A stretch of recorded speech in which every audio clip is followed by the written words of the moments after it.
Right, we're here with our 2025 Men's Soccer Media Day, joined by senior Markus, Tunge. Markus, you weren't one to shy away from big moments last year. You netted 3 game-winning goals. 2 of those were in postseason play. What is it about those moments that you thrive in? I don't know if I thrive in them, like me personally, but I think the moments came and I was lucky and happy enough to grab those. So, yeah, I don't think there's anything special about me for grabbing those moments, but I think we had a lot of players who could do it last year, and I think we have a lot of players who can do it this year as well. And then after missing a month due to injury, that's when you seem to really turn on offensively. You got career highs across the board.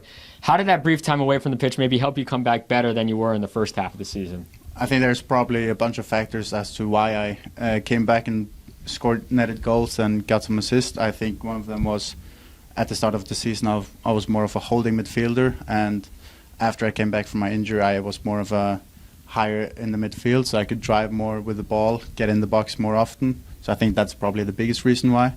And also, I felt like I was hungry. I wanted to prove something. I'd missed out on, I think it was 6 games I missed out on. So I wanted to get back as soon as possible and help out. And then being part of now 2 NCAA tournament trips, what have you learned from those 2 trips that you can use heading into the season to hopefully return and maybe go farther than before? I think the biggest thing I've learned is that every game lives its own life almost. Like 2 years ago, we were heavily favorites in the first round, and we ended up in penalty, even though we were the better team. And last year we were heavy underdogs in the second round, but we still managed to find a way how to win that one. So I think it is, from what I can take from experience, is there will be mistakes to be made by nervousness from players in those situations, and hopefully we can capitulate on that. Yeah, I'm not sure about that word, but yeah. And then finally, going through the preseason so far, how have you guys felt and how has the team looked in the early going? I mean, we obviously lost a lot of important players last year who played a big part, but we also got a lot of players back, and the new players have been looking good. I think we have a lot of good experienced players and new players as well who can fill those slots we're missing in the team. And I think we're looking good and we're getting sharper every day. So. Right, we're here with graduate student Pablo Tenorio. Pablo, coming off injury last season, how has recovery been, and what are you most looking forward to in returning this season? So, being injured is one of the toughest moments that an athlete can overcome. I feel strong. I feel like it's been a whole year, even though I had surgery 7-8 months ago. It's been a whole year, so I'm confident. I'm back on my best percentage.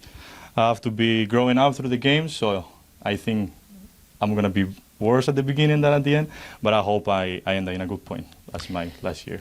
And then, did spending time watching on the sideline for a second time in your career teach you anything about the game or help you see it from a different perspective? And what kind of role did you play on the team last year? So last year, we were discussing with coach when things happened, because my injury happened late July, so we didn't have much time to decide.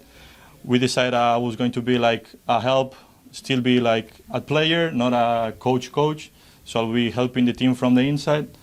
And seeing from the outside is the second time, as you said. The first time I was freshman, so it was mostly like an experience learning. This second time was still learning, but it was mostly about like giving me one more year of preparation of being a senior captain and everything to help them, so now I feel more prepared with all these young boys that are coming in. And then entering year 7, how can you use your experience being here since 2019 with the program to help mentor and teach these newcomers who are coming in now? So being here for 7 years has given me enough, I believe, enough skills and understanding of my coach, how he wants to play, how he wants to do things. So for me, mostly, I can see them whenever they have doubts, whenever they see something that is not working. As a player outside of college, when you get in here, you feel everything is so new, so different, mostly for people that is coming from Europe. So I believe I can help them adapt quickly, and that's just pretty much it. Then finally, what is it about Post University in particular that has kept you coming back for so long? So if I tell you something different than soccer, it will be lying. Here, they've been treating me really good. I cannot complain. Since I came here, my coach has given me confidence. the first thing that happened after my injury was, you're going to stay here with us, you're going to have one more year, we're going to need you. So I believe like that confidence, always believing in me, is what kept me here most of the time. We're here with Matheus Milagres with our Men's Soccer Media Day. Matheus, coming back for your third season now, the second in which you'll be able to play with the team, what do you hope to be able to achieve personally on the pitch this year? I just want to help my teammates. I just want to achieve big things with everyone because it's my third year here, the second one playing. So I just want to make the finals at CACC and then, of course, play at home. And then that's the thing that I want the most. And, of course, help my teammates. And then you had one of the assists on the game-tying goal, the comeback win in the CACC tournament last year in the semifinals against Wilmington. Talk about what it was like to be such a part of such a crucial comeback that helped lead to that big NCAA tournament run you guys had. Yeah, so it was great to be back and help my teammates. And, of course, I had a great assist to my teammate, Diego. And then I could help my team to achieve the NCAA tournament. And then you spent your 2023 season on the sideline. How did maybe that experience prepare you for the role you played on the team last year and allow you to grow as a player? As I told you before, it was hard to be on the sidelines. In my first year, I couldn't play as well because I wasn't eligible. So it was my second year that I couldn't play for the most part. So it was difficult for me. But yeah, it was, a great experience. So I had to be resilient and everything. So yeah, I just learned how to be resilient. I just wanted to get treatment in the right way. I want to thank you, Hannah, for everything. So I could be in the playoffs to help my team. That's it. And then finally, what role do you hope to play on the team this season in hopes of helping them return to the NCAA tournament for a seventh season? Yeah, I just want to help my teammates with everything I can. I just want to play football, which is the sport I love the most. So yeah, that's it. I just want to enjoy football, enjoy the time with my teammates and everything. So that's it. We're here with head coach Ted Haley, finishing up our 2025 Men's Soccer Media Day, entering his 21st season with the team. Coach, you had a young group last year. They experienced some growing pains early on, but they banded together, went on that impressive NCAA tournament run. Talk about their growth last season, which helped lead to that run into the Sweet 16. Yeah, I think we had some people that we had to fit in and kind of learn who they were. Last year, we picked up some crazy injuries early on and actually through the middle of the year as well. So it was a difficult start with our schedule. We're playing against really, really great teams, and it was something that we talked about early on, knowing that we had some really good players that were unable to go, that we were going to get beat up a little bit in the early stages of the season, which we did. We took some lumps, but we also grew from those experiences and started to learn a little bit about ourselves, a little bit about them, and actually talked about the future and about the possibilities of where we were going and where, if we did the right things, where we would be at the end, which happened to come to fruition, and to end up back at Southern New Hampshire after taking quite a thrashing from them at home when I pulled everyone out and we had all young players on the field and they scored a bunch of goals.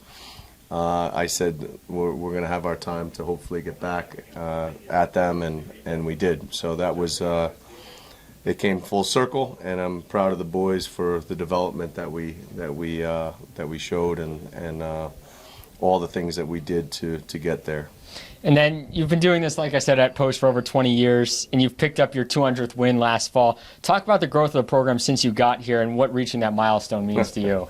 Well, when I got here, we our facility was grass, and it was a decent pitch, but it wasn't. It was something that my assistant and I had to help out in lining the field and rolling the field, and doing some of the maintenance stuff.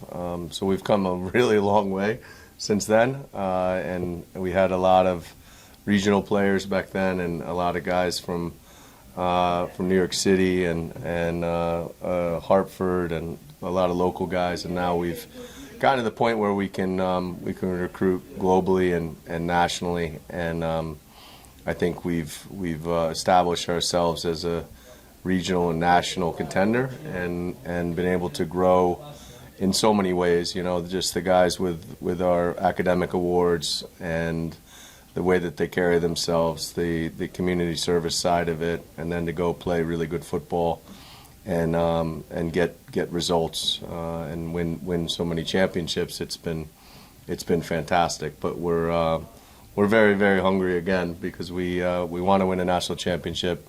We've been close, I think, in our minds. We've been close, if we stay healthy, to go on really good runs.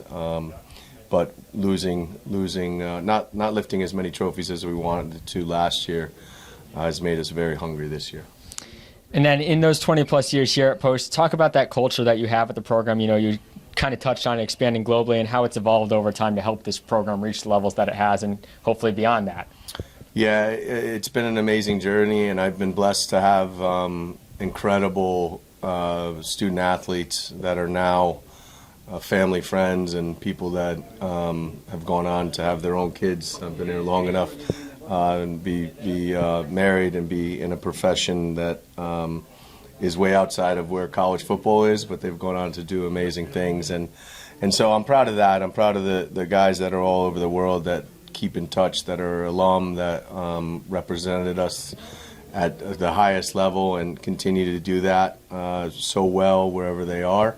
And we talk about it being a huge family, and it gets bigger every year, because we just continue to add new generations of student athletes that I think really do a fantastic job overall. And football is huge for us, but it's also about the experience that they have when they're here with us at Post University, and what they can get out of life, and what they can get out of their football and their academic side of it, and just really having a fantastic experience. And that's what we talk about all the time, is making sure that we don't waste a day, we don't waste a training session, and a time to get better in every way that we can. So. And then finally, looking forward to this season and trying to continue several of your postseason streaks the program has, what do you think this team can achieve this season, and what will it take to continue pushing the boundary of program history here at Post? Yeah, I think it's we reset every year. I think that with so many new faces, we've had a good preseason. We have got to learn how to play a little bit together, because there's so many new players. But we also have some veteran leaders that are pushing in the right direction, which I think is very important. The staff and I are talking all the time about the challenges that we have, and the ability to start to try different players in different places. And that's part of the process, and we're used to that now.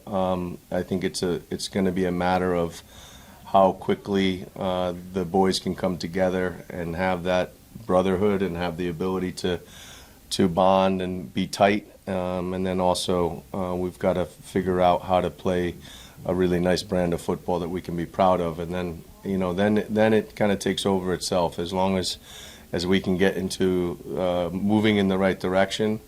And have positive energy. The culture is, I think, in a good state. I think it's just a matter of us moving forward together, and having the new guys learn quickly, but also feel comfortable in that growth process, and the older guys showing more and more leadership. Head coach Ted Haley in his 21st season with the team. Post men's soccer will kick off their season next week with the Post University kickoff invite featuring 4 teams up at Lemoy Field.